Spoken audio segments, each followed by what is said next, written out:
Hey everyone! In this video, I'll show you how to use voice typing in Google Docs step by step.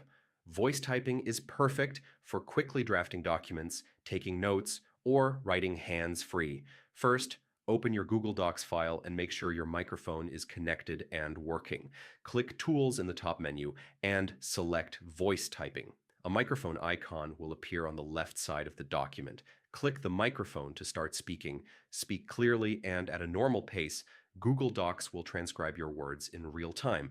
Use commands like period, comma, new line, or new paragraph to add punctuation and formatting. To pause, click the microphone again and resume anytime by clicking it once more. After dictation, you can edit and format text manually. Voice typing is fast, but final review ensures everything looks perfect. Pro tips: speak clearly, avoid background noise, use a good microphone, and check language settings. And yeah, that's how to use voice typing in Google Docs in 2026.